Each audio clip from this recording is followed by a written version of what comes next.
Eh, Damos paso al profesor Pedro Ferré de la Universidad de Algarve. El profesor Ferré es profesor catedrático en estudios lingüísticos y literarios de la Universidad de Algarve y actualmente es el coordinador general del proyecto romanceiro.portugal.pt en desarrollo en el Instituto de Estudios de Literatura y Tradición de la Universidad Nueva de Lisboa y el Centro de Investigación en Artes y Comunicación de la Universidad de Algarve. En los años 80 y 90, este profesor dirigió encuestas de campo destinadas a recoger romances tradicionales en distintos puntos de Portugal, un esfuerzo que luego se materializó en la creación del archivo sonoro del romancero portugués, que en la actualidad ya se encuentra completamente digitalizado.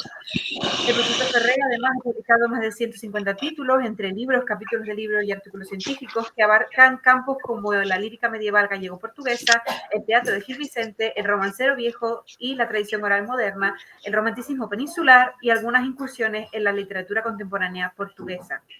Entre las publicaciones editadas en los últimos años se destacan un trabajo titulado Romancero y Memoria, un volumen coordinado junto a Sandra Boto y Jesús Antonio Cid titulado Viejos son pero no cansan, nuevos estudios sobre romancero, y entre las publicaciones que se encuentran en preparación destaca una antología del romancero portugués con una traducción, estudio y notas de profesor Ferré y Sandra Boto.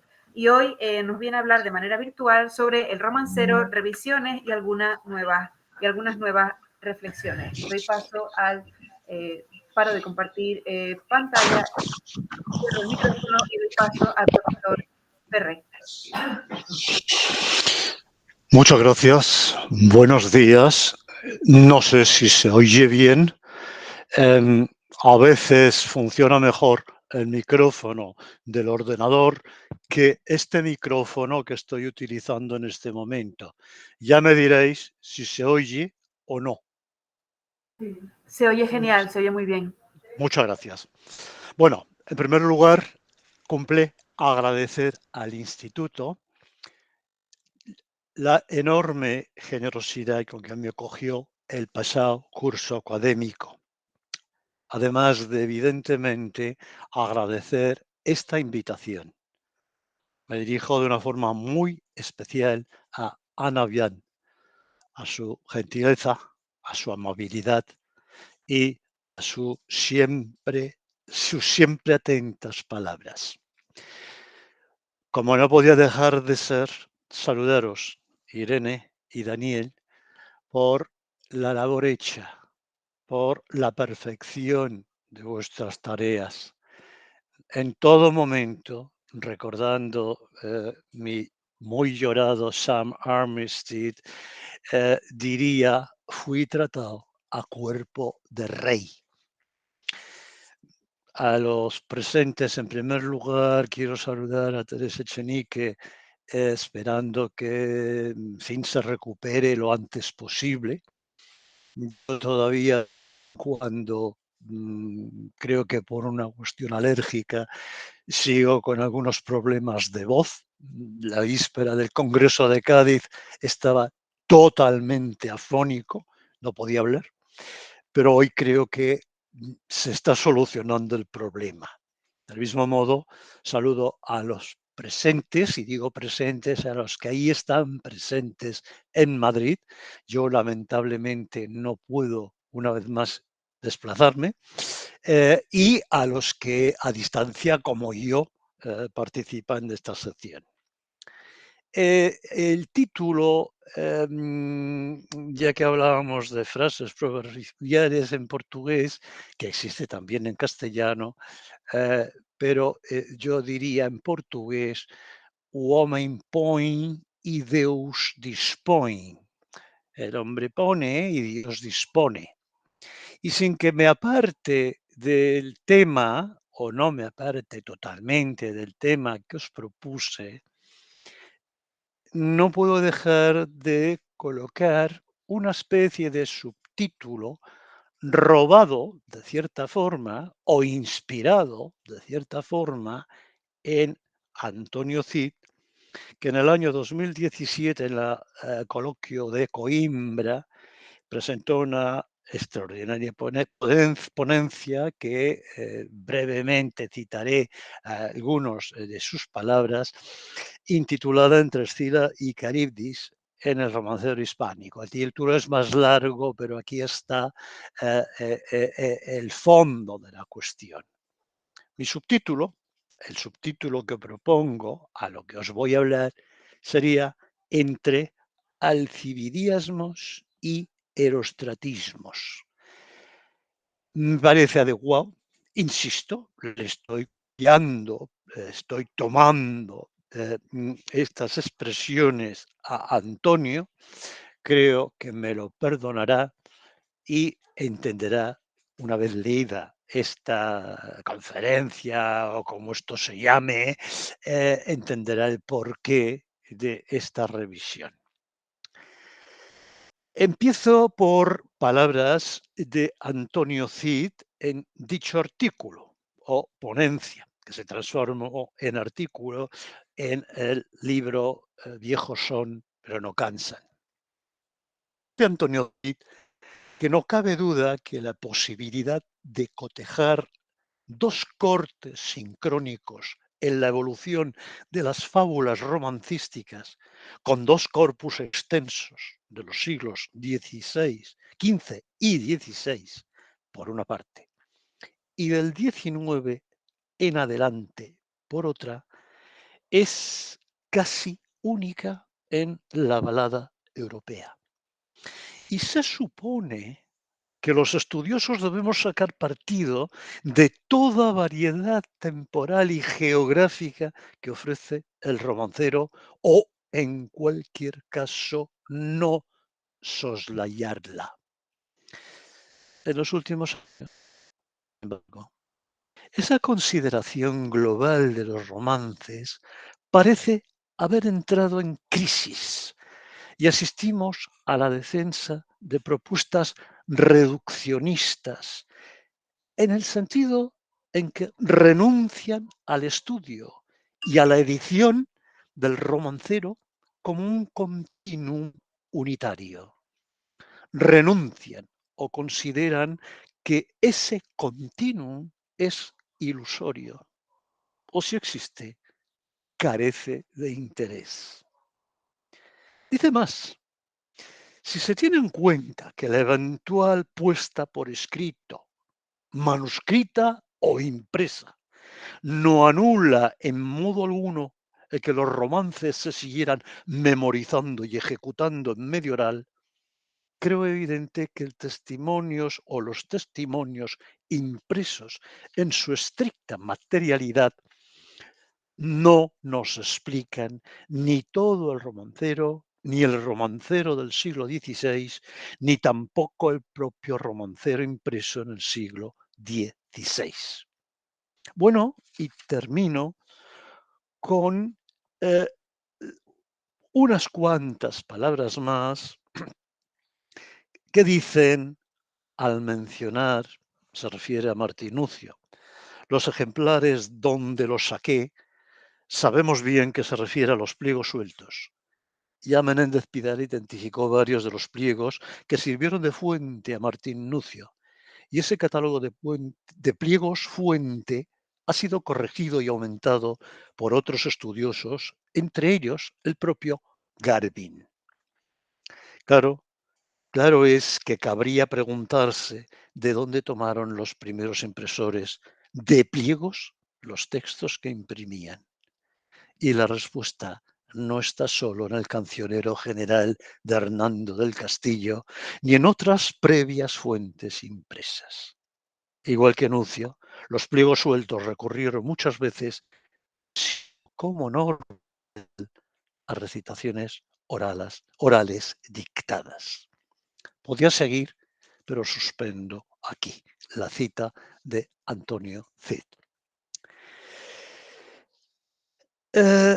Diría que después de estas citas y de su contenido tan explícito y certero, que abrevio y abrevié, como es evidente, pues mucha enjundia tiene todo lo que no he leído y que aconsejo al que no conozca este estudio lo lea. Volver a este tema sería un auténtico despropósito. Pero Garvin y su colega Higashi preservaron en su erostratismo o alcibiadismo conceptos certeros y precisos que me veo obligado una vez a robar a Antonio Cid. Sí, en efecto se sucedieron publicaciones y artículos y en el año 21 una edición crítica del Cancionero de Romances de Nucio. Es decir, tal como prometía en el título de mi conferencia, estos desarrollos en los estudios del romancero no pueden dejar de ser notados. Después de la lectura principalmente de esta edición del Cancionero de Romances, me siento obligado a presentar unas cuantas anotaciones. Ya veré, una vez sistematizadas y ampliadas, si se transforman este borrador de conferencia en una reseña o en un texto para ser leído en México. El Espíritu Santo ya me iluminará si es que ustedes antes no me dan ni una opinión y me obligan a tirarlo a la basura, sencillamente. Empiezo, que ya va larga la introducción. Higashi y Garvin nos ofrecen, antes de la edición del Cancionero, y aquí quiero abrir un paréntesis diciendo que hay dos partes muy claras en esta edición: la introducción y la edición del texto con sus anotaciones y su aparato crítico. Ambas dignas de anotación, haré algo de ello, pero muy significativamente distintas. Vuelvo a mi texto. Higashi nos ofrecen, antes de la edición del Cancionero, que justificadamente se basa en la edición de Amberes de 1555, la última revista por el tipógrafo, por el impresor a Martín Nucio, un denso prólogo y una desmesurada bibliografía. Diría que hay autores demasiado citados en títulos que no van a aparecer, no van a figurar en el libro, y otros que son auténticas lagunas. Pero bueno, en este libro advierten que el objetivo de la edición crítica es presentar la intención del tipógrafo. Lo que se nos ofrece, a su vez, en un peculiar aparato crítico. Subrayo solamente un conjunto de informaciones sobre la edición, quedando fuera un universo de afirmaciones de obligado análisis antes de entrar en el de... Y cito a los autores. A. No nos planteamos la posibilidad de reconstruir el texto arquetípico de cada una de las 186 composiciones contenidas en el romance, porque el resultado habría sido heterogéneo y en contra del espíritu de unidad que siguió Nucio en este trabajo compilatorio.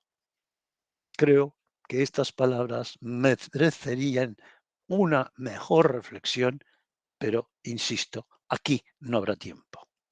B. Dicen los autores: desde el principio supimos que el aparato crítico de nuestra edición no tendría el valor reconstructivo que se le suele conceder en las ediciones críticas convencionales y que sólo excepcionalmente registraría la dupla lección correcta, lección deturpada. De aquí conceptos que también merecerían algún detalle reflexivo. C. La evidencia muestra la preocupación constante de las imprentas por mejorar edición tras edición los ejemplares que ofrecerán a la venta, corrigiendo las faltas de imprenta, reduciendo abreviaturas, agregando textos y, en suma, mejorando el título que vendían como argumento de venta. No se trata de obviar el canal transmisión oral, donde estos romances continuarían esa larga travesía que los conducirá en algunos casos hasta el siglo XXI, sino explicar los mecanismos y transmisión en las imprentas, sin duda diferentes a los de la oralidad. Aquí coincidimos. Pues bien, ahora hablo yo. Aunque no se haya pretendido buscar el arquetipo ni reconstruir los romances, la edición del tipógrafo no se limita a estudiar las ediciones del Cancionero sin año de 1550 y el de 1535, compuestos en vida de Nucio, sino que introduce la edición de los llamados testimonios troncales y testimonios raíces. Son son conceptos de Higashi, sino que introduce, decía, raíces de los manuscritos, impresos, etcétera, etcétera, etcétera. Si algunos fueron posibles fuentes para Nucio, otros son de impresión posterior, como el Cancionero General de Amberes de 1573, o sin relación con los talleres de Amberes, por ejemplo, la edición del Cancionero Romances de 1581. Estos criterios me impiden entender la lógica del aparato. Es más, si los autores anuncian que no es la edición crítica de 186 romances independientes, sino la edición crítica del Cancionero de Romances, concebido e impreso por Martín Nucio, mejor se van a entender mis perplejidades. Estos propósitos, no obstante, merecerían más claros objetivos para poder discutir de una forma productiva una futura investigación que sí me parece muy deseable y hoy día factible. Crear una inmensa base de datos de todo el romancero antiguo y con el auxilio del ordenador elaborar la pertinente editio variorum. Sin embargo, entre las reservas que tengo sobre la edición presentada, lo más preocupante, como decía, se encuentra en las palabras introductorias. Desde el comienzo, Higashi y Garvin tratan de presentarnos a Nuncio, no sin razón, como un cuidadoso y esmerado impresor. Pecan quizás de un excesivo espíritu crítico al referirse a la forma como el romancero había sido editado hasta 1546, fecha que, como todos saben, fue la propuesta por Martos para la primera edición, la sin año, de Amberes. Quede la salvedad de que considero de gran acierto también el importante papel de Nuncio y el formato libro para la magnificación de este género que sociológicamente era profundamente exitoso durante este siglo. Empiezo a poner reparos al discurso de mis muy ilustres colegas. Cuando empiezan a leer de una forma extremada y dogmática este género poético en su forma, historia y transmisión. Considerar, por ejemplo, y paso a citar, que la historia del romancero está intrínsecamente ligada a la historia de su puesta por escrito y de quienes participaron en este proceso de selección y adaptación, es una auténtica perogrullada. Todos sabemos que sin escritura no conoceríamos el modo como fueron fijados los romances antiguos. Del mismo modo, aunque ahora ya tenemos tecnologías que nos permiten capturar la voz y la imagen, la transcripción de la tradición oral moderna fue y sigue siendo tan importante como lo fue en el siglo XV o XVI. Es más, Las semejanzas son tan grandes que tenemos fijaciones antiguas retocadas por sus editores contemporáneos, tal como lo hicieron los editores románticos al publicar con sus retoques la voz de sus informantes o los textos que se les enviaba. Ahora bien, si conocemos el grado de intervención de un modo más o menos profundo, sea de los impresores antiguos, sea de los románticos, se lo debemos a la tradición oral moderna, que con sus variantes nos ayudan a observar que ciertos casos dudosos conservados por la imprenta son retoques generalmente artísticos, aunque no se excluyan los ideológicos, ni en la tradición vieja ni en la tradición moderna, entre otros. La bibliografía sería tan amplia en este asunto que su desconocimiento aparente por parte de los citados autores me parece imperdonable.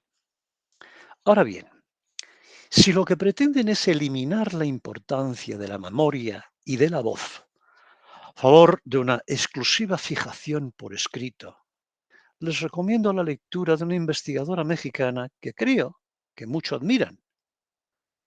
Margit Frank escribió sobre este tema y no solo para la literatura llamada tradicional.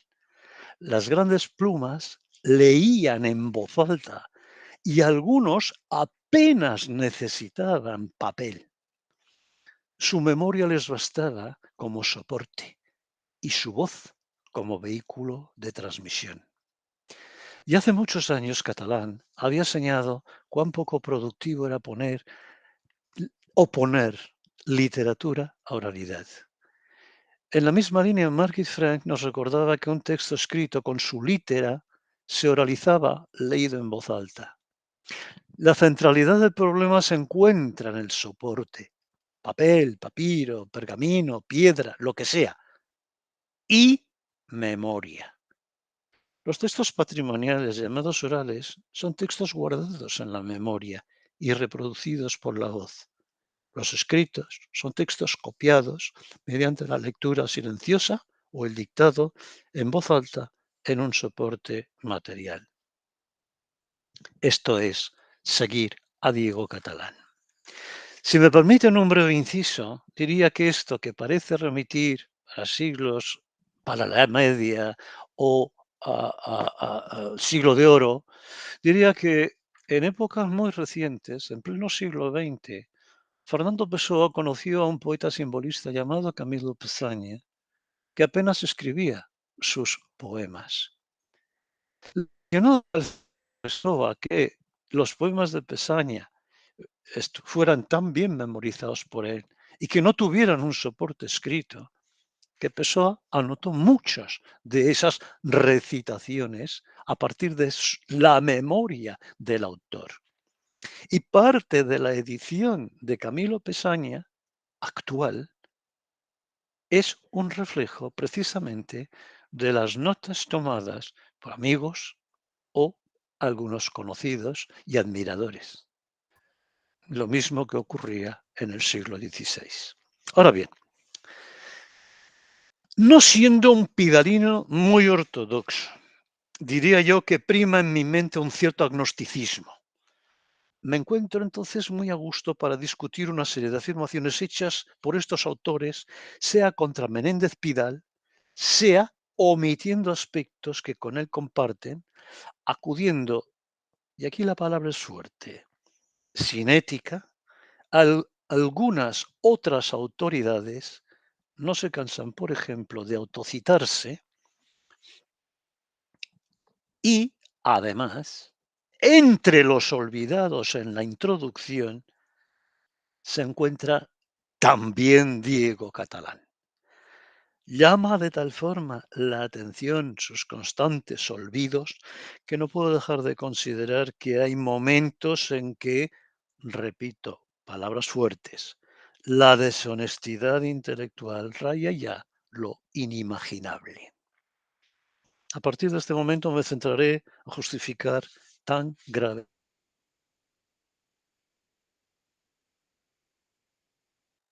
esta edición que haya muchos enigmas respecto al origen de los textos, y a menudo se atribuye su existencia a la puesta en letra de molde de la tradición oral, lo cierto es que las obras llegaban o manuscritas o impresas a los talleres para su reproducción local y nunca cantadas, ya por encargo de los impresores, ya por la ambición de ganar algún dinero que movía a los copleros. Así al menos en Cátedra 2000. Cierro la cita. Sin embargo, enseguida, estos mismos autores aseguran que Vicens Beltrán ha expresado la posibilidad de que las capillas de las Cortes también hayan comunicado con las imprentas para difundir, al menos en parte, sus innovadores repertorios. Estoy totalmente de acuerdo con Vicens Beltrán. No ven aquí una crítica. Es más, diré que Vicens Beltrán tiene una enorme ventaja, la enorme ventaja de venir de una sólida formación cancioneril, tanto medieval como renacentista, de la poesía renacentista, lo que es un plus para nuestros estudios romanceriles. Ahora bien, lo que sí me parece algo raro es que se forme en esta introducción un complejo, o diría, un no complejo triángulo de citas, Higashi, Garben y Beltrán. Es como si en humanidades no existiera, en los estudios sobre las humanidades, no existiera un pasado, no existiera una historia, que no entendiéramos que el punto de llegada tiene un punto de partida. Pero hay más. Por mucho tiempo se pensó que el romancero impreso se nutría de los romances transmitidos por la oralidad. Pero en los últimos años la evidencia documental se ha interpretado en un sentido muy distinto. Hoy, el universo de los romances troyanos parece conectarse directamente con la publicación de la crónica troyana. Los romances de historia de España se emparentan con la crónica sarracina y las 4 partes de la crónica de España de Florián de Ocampo.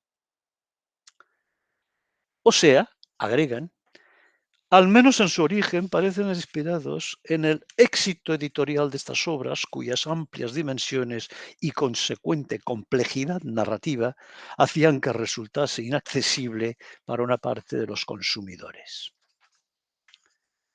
¿Será posible que estas afirmaciones figure en un libro hecho por académicos?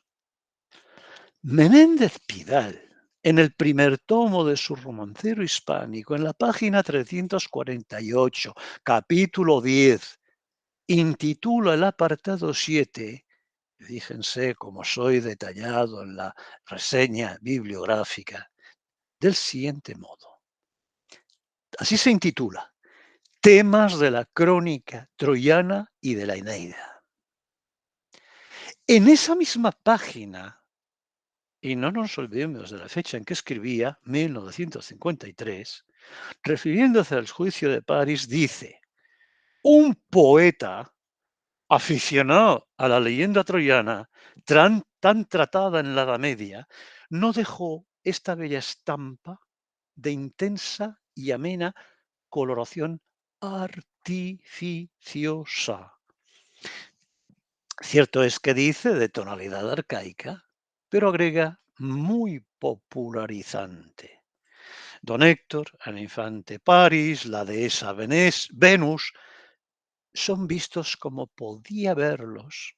Ojo, un lector de la crónica troyana o del libro de Aleixandre. Menéndez Pidal se refiere con toda claridad a un poeta que da una estampa de coloración artificiosa. Y aunque tenga tonalidad muy arcaica, es popularizante, a la vez que nos remite hacia un lector de la crónica troyana. Cierto es, hay que decirlo, que considera medieval. Ahora bien, no podría el poeta haberlo compuesto a partir de una versión manuscrita medieval de la crónica troyana. Ahora bien, aunque nos inclinemos a un origen más tardío, no cabría en un estudio preliminar como el hecho por Higashi y Garvin mencionar que don Ramón ya había señalado como fuente con anterioridad la crónica troyana. Es más, que Menéndez Pidal se refiere también en ese mismo apartado a un romance de la linda Policena inspirada en la crónica troyana. Sí, es cierto y lo repito una vez más, se arrima la versión manuscrita y no la impresa. Sin embargo, crónica troyana como fuente ya había sido señalada por Menéndez Pidal. A su vez, Diego Catalán es omitido por sistema en esta introducción. Y digo, es una lástima. Por ejemplo, en Por Campos del Romancero ya se había referido al romance Si se partiera Abraham, patriarca muy honrado, diciendo, como siendo un romance existente en la tradición oral moderna, pero que procede, son palabras de Catalán, indudablemente de un romance en estilo juglaresco publicado en un pliego suelto del siglo XVI. Y agrega, la relación de dependencia entre las versiones recogidas de la tradición oral en el siglo XX y el texto impreso en el siglo XVI es innegable. O sea, ya el tradicionalismo se había percatado de que había casos y casos y que no podríamos darle el mismo tratamiento a todos los romances. Bueno, insisto, mientras que las investigaciones de filiación pidalina estudian los romances y sus circunstancias, señalando posibles filiaciones más antiguas o más modernas, procedentes de creadores de distintas escuelas, para Higashi y Garvin, todo parece nacer en torno al texto escrito. Y claro, el texto más moderno siendo esos textos versificaciones de extensos textos en prosa. Así analizarán también el romancero carolingio. Como es evidente, no nos olvidemos, la designación jugaresco utilizada por Menéndez Pidal es una marca con un valor muy preciso. Bueno, diría, como es evidente, ningún neotradicionista o folclorista, folclorista aquí lo utilizo citando Higashi y Garvin, no en el sentido, ya volveré al tema, no en el sentido en que nosotros lo utilizamos, pero bueno, ningún neotradicionalista se le ocurrió que todos los romances carolingios habían brotado de la épica francesa. Ramón Menéndez Pidal, una vez más, romancero hispánico, tomo primero, escribió que hemos visto romances viejos tradicionales recogidos en los siglos XV y XVI que remontan a relatos juglarescos muy antiguos, gestas o romances largos. Pero, sigue Menéndez Pidal, coetáneamente, en los mismos siglos XV y XVI se escribieron nuevos romances juglarescos que remontan a textos franceses o italianos, o que fueron entonces inventados por poetas españoles. Estos romances tardíos se popularizan a veces hasta producir también romances orales, no viejos, sino de tradición oral moderna. ¿Qué sostendrán nuestros jóvenes investigadores? Bueno, ellos, para el romancero caroligio, dicen, la cercanía del romance fuente precio resultar para el público lector del periodo, a juzgar por la celeridad con que se romancearon en muchos casos libros que aparecían en las imprentas españolas y muy pronto encontraban su camino en los romances de pliegos sueltos. Por ejemplo, la serie de Reinaldos de Montalbán comparten personajes y anécdotas con el libro del esforzado caballero Ronaldos de Montalbán de 1523 de Luis Domínguez y con La Trapesonda, tercer libro del ciclo. Bien, cuando todos esperaríamos que recordaran a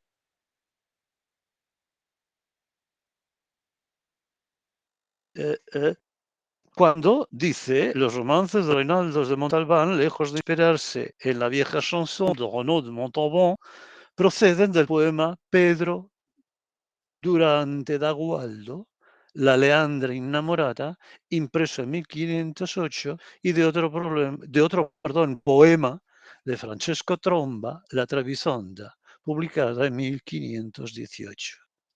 Esto es lo que dice Menéndez Pidal muchos años antes. Es decir, la Travisonda ya la había descubierto, entre comillas, Menéndez Pidal. De hecho, cuán insondables son los designios, inescrutables los caminos de esta obra. Ahora bien, cuando tocaría en la introducción decir algo sobre la relación entre romancero y épica francesa, porque la hay, solo en la nota que precede al romance, es decir, en la segunda parte, no en la introducción, se señala la bibliografía pertinente que incluye a Catalán, pero en vez de señalar la perfecta intertextualidad entre versos, como bajo los montes muy altos un azor vi de volar, tras de él viene una aguililla que lo ahinca muy mal, el azor con gran cuita metióse so mi brial, la aguililla con gran ira de allí lo iba a sacar, etcétera, etcétera, etcétera, de Denuncio,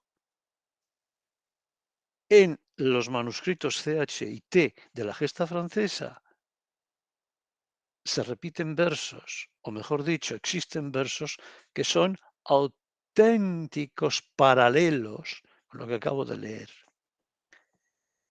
Y decía, en vez de señalar Garvin e Higashi esta intertextualidad, lo único que dice Diego Catalán es la relación entre los textos no es directa, sino a través de eslabones perdidos.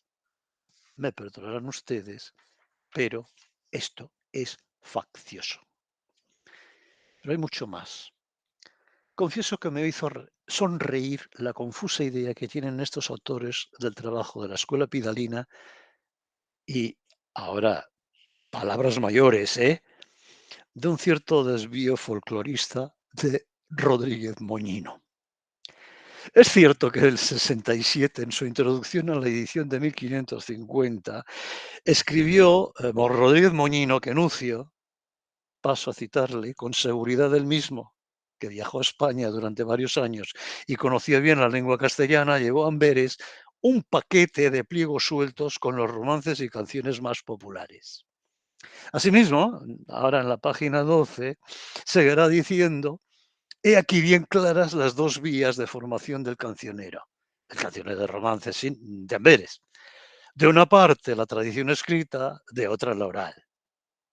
Y sigue Moñino, poco trabajo cuesta imaginar a Nucio, o a quien se encargase de la tarea, tomando nota de los textos dictados por algún soldado extremeño, castellano, andaluz o manchego, excitando la memoria hábilmente, tal como 3 siglos y pico después habían de hacer los adelantados de la resurrección del romancero con Amador de los Ríos y Aguiló a la cabeza. Pobre don Antonio. Digno fue, creo, de excomunión. Por estas palabras, merecerá que sobre él se escriba que, en nuestra opinión, dicen Garvey y Higashi, si tradición oral se comprende en el mismo sentido en que se emplea en el neotradicionalismo como voz del pueblo, se está falseando completamente la intención editorial de Martín Nucio. Esta concepción folclorista de Nucio ha condicionado la visión que la crítica ha tenido de la labor editorial del impresor antwerpiense. Tan feroces opiniones sobre tradicionalismo y Rodríguez Moñino encumbran un...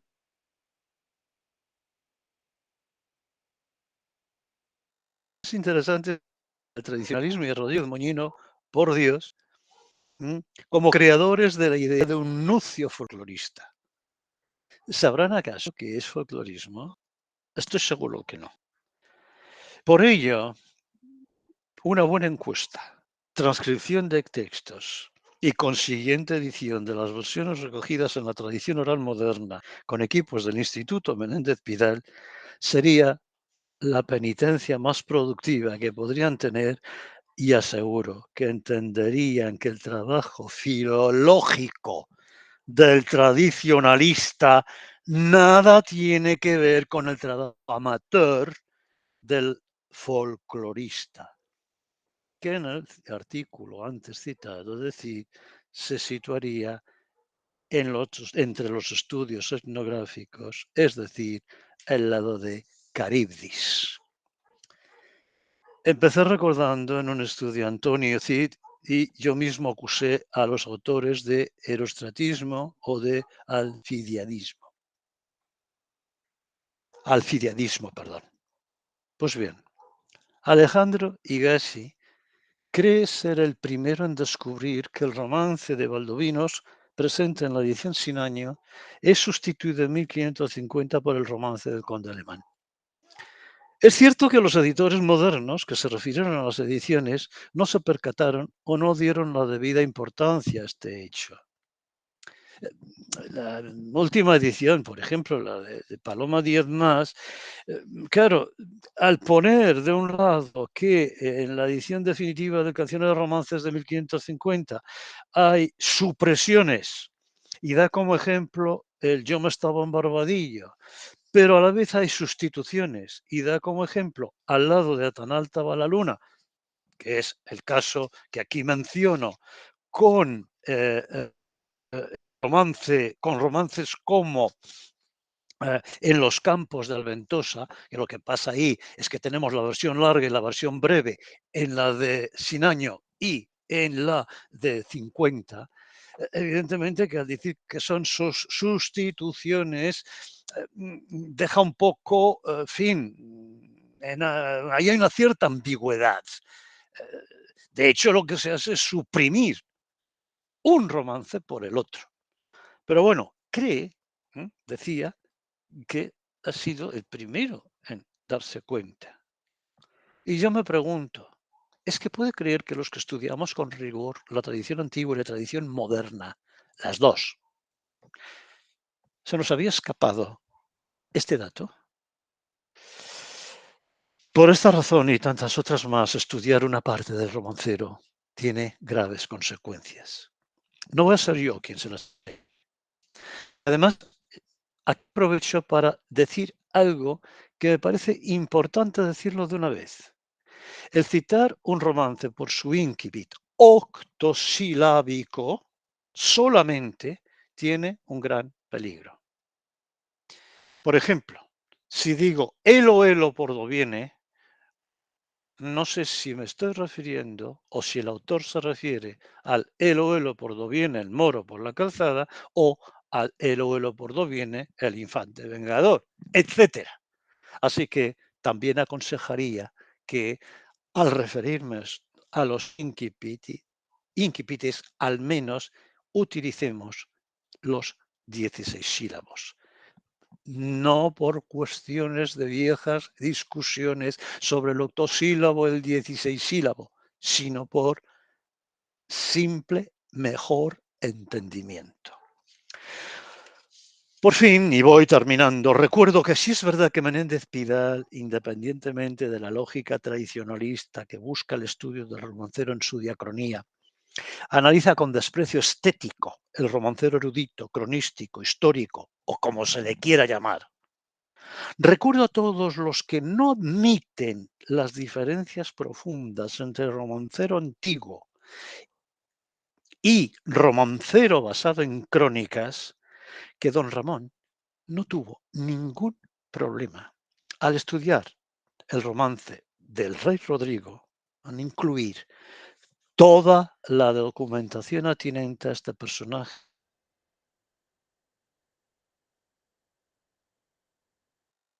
español e incluyó sin prejuicios romances viejos y nuevos sin omitir todo tipo de textos, desde la Edad Media hasta 1917.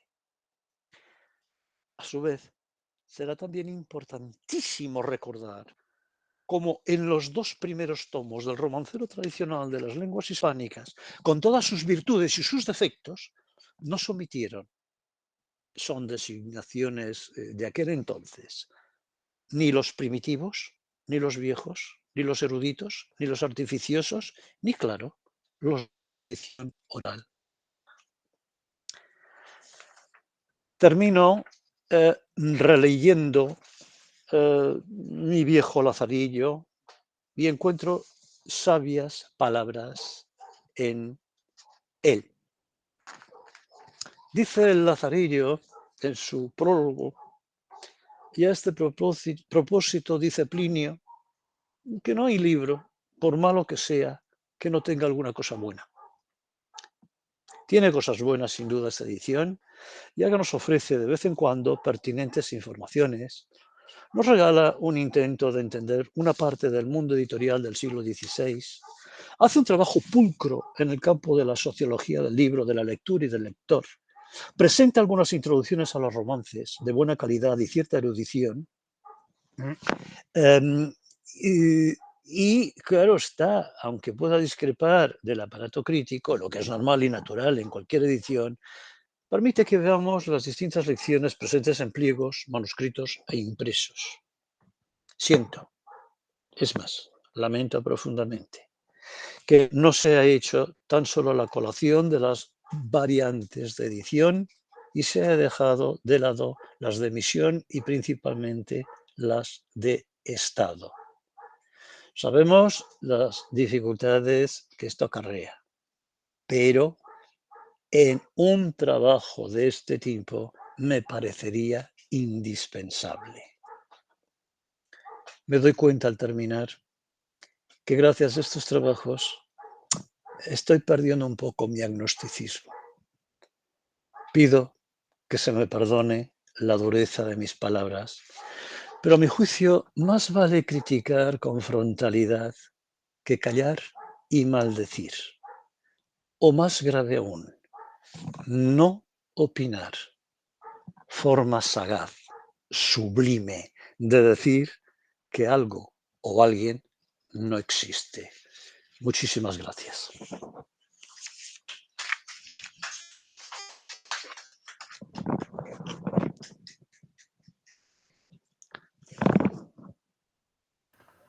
Bueno, muchísimas gracias al profesor Ferrer por tan interesantísima intervención. Si alguien en el espacio virtual tiene alguna pregunta, la puede hacer en voz alta por el chat, y si no, dejamos paso a la sala.